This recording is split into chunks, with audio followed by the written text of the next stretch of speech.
Ambassador Zix 471 adjusted the atmospheric filters on his environmental suit for the third time in 10 minutes. The readings from the monitoring device strapped to his thorax continued to flash warnings in urgent amber: toxic atmosphere, dangerous radiation levels, lethal microorganisms detected. Yet somehow the beings called humans were walking around completely exposed to what the Galactic Council had officially designated as Hazard Zone Omega-3.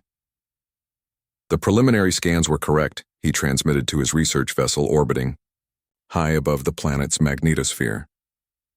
This world is a death trap. How these creatures survived evolution here is beyond comprehension. The human delegation approached across what they called a meadow, a term that roughly translated to field, of competing organic matter engaged in chemical warfare. Zix watched through his helmet's multiple sensors as millions of microscopic spores, pollen grains, and other airborne toxins swirled around the humans' unprotected respiratory systems. They should have been dead within moments. Instead, they were smiling. "Ambassador Zix," called out the human leader, Dr. Sarah Chen. Her vocal cords produced sounds by forcing air through organic tissue, a process that would have been immediately fatal to any civilized species due to atmospheric contamination. "Welcome to Earth, beautiful day, isn't it?" Zix's translator struggled with the concept of beautiful in this context. His sensors detected electromagnetic radiation levels that would blind most species, atmospheric pressure that would crush a centaurian, and gravity that would snap a Delton's bones. The very ground beneath his feet teemed with aggressive microorganisms that his suit's computer classified as weapon-grade biological agents. "Your species," Zix began carefully, "appears to have developed certain immunities." Dr. Chen laughed. Another terrifying human trait involving the rapid expulsion of contaminated air. "Oh, you mean our immune systems?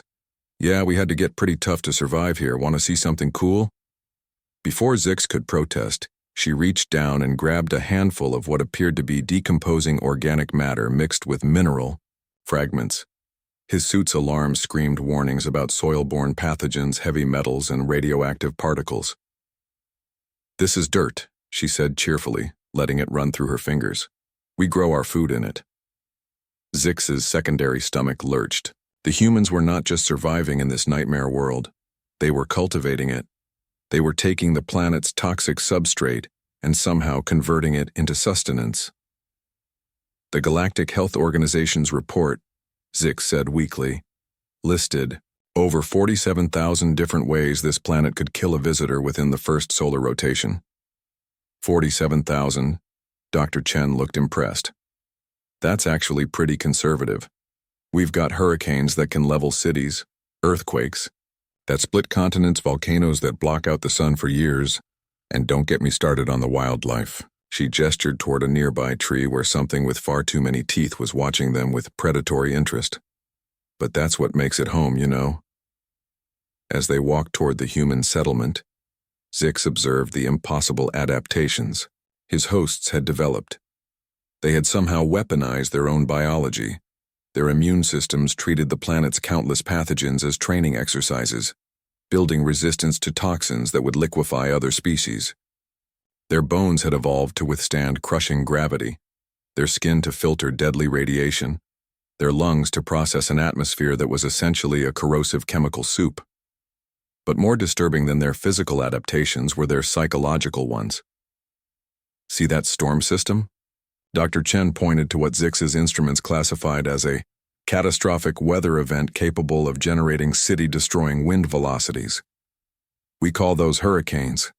Some humans actually chase them for fun." "For fun?" Zix's translator must have malfunctioned. "Oh yeah, storm chasing is pretty popular. And then there's mountain climbing, deep sea diving, volcano surfing." She noticed his instruments going haywire. "Are you okay? Your suit looks like it's having a seizure." Zix realized that humans had not just survived their hostile world. They had fallen in love with it. They sought out its dangers recreationally. They had turned survival into sport, adapted to thrive in conditions that would sterilize most planets.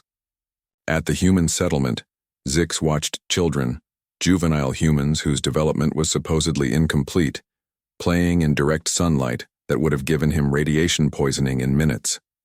They were laughing as they rolled in the contaminated soil, splashing in water teeming with microorganisms, breathing unfiltered air as if it were the most natural thing in the galaxy.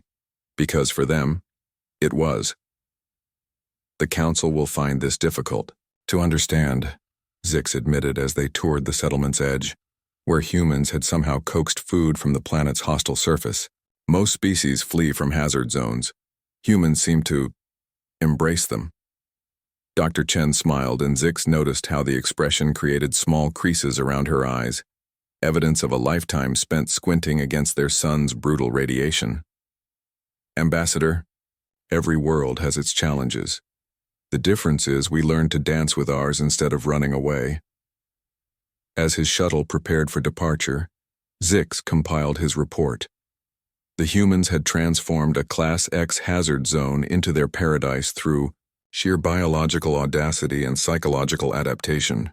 They had not conquered their world so much as joined it in its chaos, becoming as dangerous and resilient as the planet that forged them. The Galactic Council would need to update their classification system. Earth wasn't just a hazard zone. It was a forge that had created the most terrifyingly adaptable species the galaxy had ever encountered. And somehow, impossibly, they called it home.